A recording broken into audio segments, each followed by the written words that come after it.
UT इंतजामिया ने जम्मू कश्मीर के डिप्टी कमिश्नर्स को 31 जनवरी से पहले सरकारी अराज़ी से गैर कानूनी तजावुजात हटाने की हिदायत दी है। यह मामला सुप्रीम कोर्ट तक पहुंच गया है। एडवोकेट मुजफ्फर खान ने सुप्रीम कोर्ट में मामले का जिक्र किया और जल्द समाअत का मुतालबा किया। सीजीआई ने इस मामले में बेंच तश्कील देने और तारीख देने को कहा है। दरहकीकत यूटी इंतजामिया के एक सर्कुलर के जरिए 31 जनवरी तक रोशनी एक्ट और कचहरी की जमीन से 100% तजावुजात हटाने की हिदायत दी गई है। इस फैसले पर जम्मू कश्मीर के बीजेपी कारकुनों ने भी नाराजगी का इजहार किया है। सुप्रीम कोर्ट में जम्मू कश्मीर सरकार ने जो एविक्शन का आदेश दिया है उसमें आपने क्या मेंशन किया, क्या मामला है और जो ट्राइबल हैं उनको लेकर के आपने क्या पिटीशन में कहा? देखिए, हमारी पिटीशन जो थी वो ट्राइबल कम्युनिटीज़ की थी। ट्राइबल कम्युनिटीज़ ने एक पिटीशन की थी, इर्रिस्पेक्टिव ऑफ द कम्युनिटीज़। एक जनरल एक्ट था जिसको रोशनी एक्ट कहा जाता था, Jammu and Kashmir vesting of state land ownership to the occupants, 2001 में बना था। उस एक्ट के तहत हमने फ़ीस जमा करके हमें स्मॉल फ्यू 100 स्क्वायर फीट जगह हमको जिस पर हम सदी बैठे हुए थे, पिछले 50 सालों से हमारे फोरफादर से वहाँ बैठे हुए थे, हमको उसकी ऑनरशिप मिली।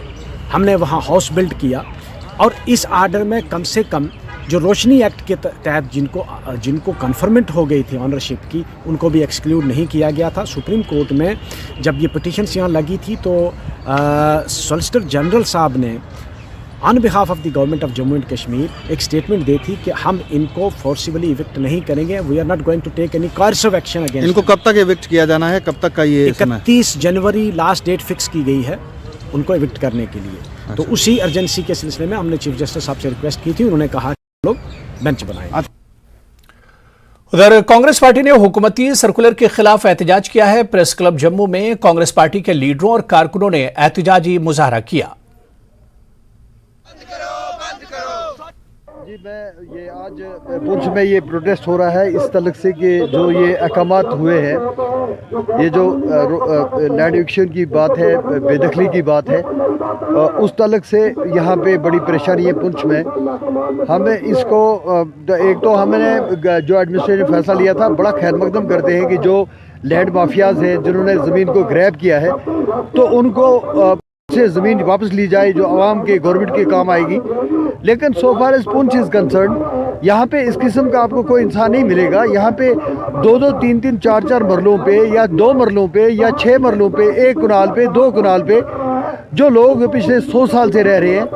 अब ये चूँकि यहाँ पे लेबर क्लास लोग हैं 80% प्लस, तो ये लोग मजदूरी के लिए बाहर चले जाते हैं। They are not aware of revenue proceedings कि आप कैसे इसको रेवेन्यू रिकॉर्ड में लाते हैं, उसकी मलकियत के उसका इंतकाल कैसे करना है। तो उनके बाप दादा चले गए, ये सदियों से रह रहे हैं। तो अब जब वो स्टेट लैंड डिक्लेयर हुई है तो उसमें ये परेशानी हुई है कि यहाँ पे हमारे सैकड़ों मकान आ रहे हैं। समझे कि आधा हमारा डिस्ट्रिक्ट पुंछ में 4 से नहीं 5-6 हज़ार मकान इसमें आ रहे हैं।